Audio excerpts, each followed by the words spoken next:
DMTV Info, votre chaîne d'information en temps réel. La politique, la santé, le sport, les faits de société, la musique, les rumeurs et bien plus encore. Vous découvrirez cela dans notre chaîne DMTV Info.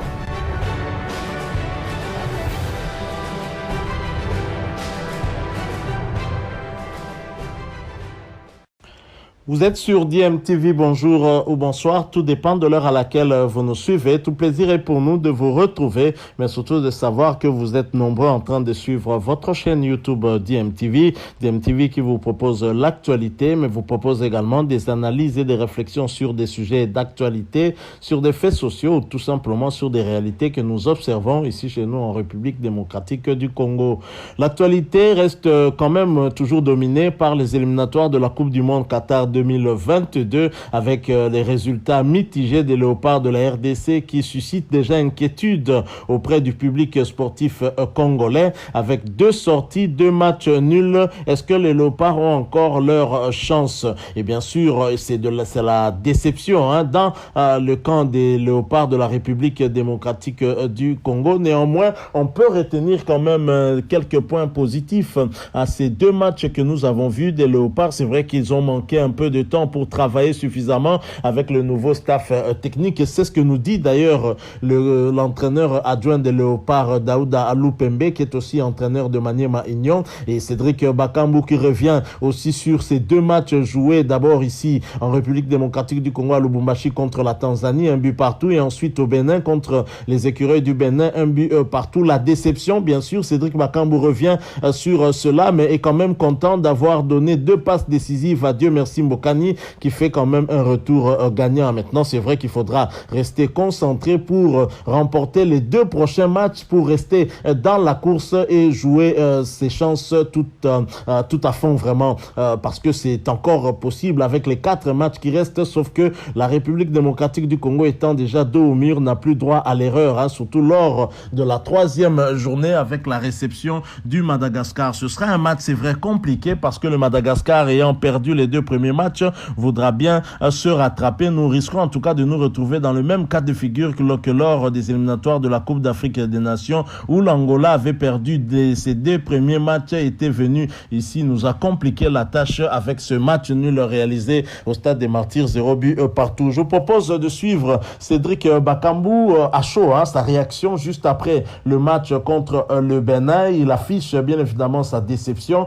mais il parle quand même aussi de ses 2 passes décisives lors de ces 2 matchs et des 2 buts de Dieu merci Mbokani. 2 buts en tout cas qui confirment bien le retour de ce Léopard qui est d'ailleurs le meilleur buteur de tous les temps des Léopards de la République démocratique du Congo. 2 buts en tout cas qui sont bons pour son moral, dixit Cédric Bakambu. Suivons-le, nous nous retrouvons tout de suite après. Je vous rappelle que vous êtes sur DMTV. Si vous êtes nouveau ou ancien mais que vous ne vous êtes pas encore abonné, abonnez-vous s'il vous plaît et n'oubliez pas d'activer la notification en cliquant tout simplement sur cette petite cloche que vous verrez apparaître dès que vous serez abonné, parce qu'elle va vous permettre de ne plus rien manquer des prochaines vidéos que nous allons vous proposer. Écoutons Cédric Bakambu, nous nous retrouvons tout de suite après. Qui est satisfait après des sorties comme ça, que je peux qualifier des ratés à peu près, parce qu'il y avait de la place pour faire mieux. Et si un entraîneur dit qu'il est satisfait, moi je pense qu'il ment. Mais la vérité c'est que ça reste une compétition et ça ne se gagne pas aussi facilement qu'on peut le croire. Donc nous avons joué à l'extérieur aujourd'hui et faire un nul. Comparativement à ce qui s'est passé à Lubumbashi, je pense qu'aujourd'hui il y a eu une petite amélioration. Et de ce point de vue-là, je pense que je suis content mais pas satisfait parce qu'il y a encore beaucoup à faire, parce qu'il y a eu beaucoup de déchets. Nous restons d'abord concentrés et là nous devons jouer le match contre le Malgache avec le plus de sérieux possible, parce que là on n'aura pas droit à l'erreur. Donc nous devons obligatoirement faire un résultat positif et le meilleur résultat lors de ce match-là, ça doit être une victoire. Mais comme je l'ai dit, nous n'avons pas à discourir, mais nous avons du pain sur la planche. Je l'ai aussi souligné qu'au regard de ces 2 matchs, il y a une nette amélioration aujourd'hui et nous pensons continuer. Ce qui va nous manquer, c'est peut-être le temps, mais nous souhaitons avoir ou convoquer les joueurs bien avant, avoir 4-5 séances avant ces matchs-là. Ça nous permettra de régler certaines choses qu'on a vues aujourd'hui et je pense que ça va aller. Je le répète, ça ne vient pas de soi, nous devons bosser dur. Ce n'est pas les résultats qu'on espérait. On espérait bien commencer cette campagne de qualification. Maintenant, voilà, 2 sorties, 2 matchs nuls, on a 2 points et on est toujours dans la course. On sait que le leader en aura 4, donc c'est à nous de faire le travail lors des prochains matchs pour arracher cette qualification. J'ai eu la chance de faire 2 passes décisives. C'est bien pour moi, c'est bien pour l'équipe. C'est bien aussi pour Dieu merci parce que voilà, son retour en sélection c'est pas facile, on sait. Donc voilà, qu'il revienne avec des buts, c'est bon pour la confiance. Maintenant, le plus important c'est de gagner les matchs. On n'a pas su le faire aujourd'hui, on n'a pas su le faire la dernière fois face à la Tanzanie. Donc il faudra bien travailler, rectifier le tir pour commencer à gagner les matchs. Après, le plus important en sélection, je vais pas vous mentir, c'est pas forcément de marquer, tu vois. Moi, le plus important, c'est que l'équipe elle gagne.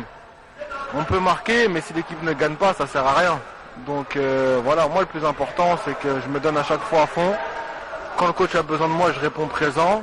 Après, c'est un attaquant. Tu as des périodes où tu marques, tu as des périodes où tu marques pas. En tout cas, moi, tant que je réponds présent, c'est le plus important pour l'équipe. On sait que la qualification pour la Coupe du Monde, c'est quelque chose que le peuple attend depuis longtemps. Donc tout ça mis bout à bout, c'est vrai que on peut pas trop lui en vouloir pour le moment, on peut pas trop lui tirer dessus, il faut lui donner le temps. Et j'espère que lors des 2 confrontations face à Madagascar, on saura gagner les matchs justement pour confirmer un petit peu son travail. Voilà, nous sommes de retour. Vous venez de suivre Cédric Bakambu. C'est vrai que c'est la déception. On a d'abord suivi l'entraîneur adjoint Daouda Lupembe. Certes, on a constaté quand même quelques améliorations, mais ce n'est pas encore suffisant. En tout cas, pas suffisant pour avoir les résultats escomptés. Il faut dire que lors du premier match contre la Tanzanie, on avait constaté que beaucoup d'espace était laissé à cette équipe tanzanienne, surtout en première période, ce qui nous avait d'ailleurs valu cette égalisation, mais on aurait pu encaisser beaucoup plus de buts aussi à cause des erreurs que nous avons eu à commettre à la suite justement de ces espaces que nous laissions à l'adversaire. C'est vrai que lors du match contre le Bénin, on a constaté que l'espace était un tout petit peu resserré et que les Léopards possédaient aussi, faisaient un peu le pressing, un peu haut sur les adversaires, empêchant en tout cas aux Béninois de pouvoir poser leur jeu et de jouer par des courtes passes. Ils étaient obligés de procéder par de longs ballons et on a bien résisté, mais il y a eu aussi des déchets, il faut le dire, surtout du côté du milieu de terrain et en défense. La défense qui ne rassure pas, cet axe central entre Marcel Tisserand et Christian Luyindama qui ne marche pas, et que dire de ces latéraux qui n'apportent pas vraiment grand-chose à l'équipe, aussi bien Glodingonda que Dieu merci Moukoko Amale. Bon, ce sont évidemment des imperfections à corriger pour la suite de cette compétition. Un match difficile nous attend contre les Baréas de Madagascar, d'autant que cette équipe a perdu les 2 premières rencontres et aura à cœur en tout cas d'essayer de se rattraper, même si ses chances de qualification sont quand même un tout petit peu minimes maintenant que l'équipe a déjà perdu les 2 premiers matchs, donc 0/6, c'est un tout petit peu compliqué. Il faudra pour cette équipe de gagner tous les 4 matchs et espérer peut-être se qualifier, encore que même dans ce cas de figure, ce ne sera pas gagné. Alors Cédric Bakambu, bien sûr, il joue pour l'équipe, donc ce n'est pas très important que lui marque. Le plus important, c'est que l'équipe gagne. Et pour que l'équipe gagne, il faut inscrire des buts. C'est soit Cédric Bakambu qui inscrit ses buts, soit il donne une passe décisive. Sur les 2 buts inscrits par les Léopards de la RDC, les 2 buts ont eu lieu en tout cas grâce à ces passes décisives. Je pense que il a tout à fait raison de le souligner. Ce qui est important, c'est quand même l'équipe. D'autant plus important qu'ici, c'est Dieu merci Mbokani qui marque des buts, en tout cas, qui vont lui donner un bon coup au moral. Son moral qui était peut-être un tout petit peu bas après ces longues années d'absence. 4 ans au total. La dernière fois que Mbokani a joué avec les Léopards, c'était lors de la CAN 2017. Il nous revient. C'était important pour lui de marquer des buts, et tant mieux si c'est son compère père en attaque qui lui passe le ballon afin qu'il puisse marquer. Je pense que s'il y a un point positif dans l'effectif d'Hector Raoul Cooper, moi je dirais que c'est bien ce duo en attaque entre Cédric Bakambu et Dieu merci Mbokani, un duo qui s'entend plutôt bien. La preuve, c'est leur statistique. 2 matchs joués, 2 passes décisives pour Bakambu et 2 buts pour Dieu merci Mbokani, même si par la suite maintenant l'équipe a été rattrapée. Il y a peut-être un problème de concentration. C'est une maladie qui nous poursuit et cela depuis bien longtemps, depuis plus ou moins 2017 que le Léopard n'y arrive pas. Nous n'arrivons pas à conserver notre avance et cela trop souvent en tout cas nous coûte aussi la qualification. Rappelez-vous de ce match nul 2-2 en Gambie qui aurait pu nous éviter bien des soucis. Rappelez-vous également de ce match nul 2-2 contre la Tunisie ici qui probablement avait scellé notre sort par rapport à l'éliminatoire de la Coupe du Monde Russie 2018. Voilà, nous sommes arrivés à la fin de ce sujet que nous espérons on vous aura plu. Si c'est le cas, laissez-nous un maximum de j'aime, mais partagez avec nous aussi votre point de vue, votre opinion sur les propos de Cédric Bakambu et pourquoi pas ceux de Daouda Lupembe, l'entraîneur adjoint des Léopards de la RDC, et laissez-nous un commentaire donc par rapport à votre point de vue sur ce sujet. Et merci de vous abonner aussi à cette chaîne si vous êtes nouveau ou ancien mais que vous ne vous êtes pas encore abonné. N'hésitez pas, abonnez-vous et n'oubliez pas d'activer la notification en cliquant tout simplement sur cette petite cloche que vous verrez apparaître dès que vous serez abonné parce qu'elle va vous permettre de ne plus rien manquer des prochaines vidéos que nous allons vous proposer. Merci une fois de plus. Nous espérons vous retrouver bientôt avec un autre sujet d'actualité. En attendant, portez-vous bien et DMTV vous dit au revoir.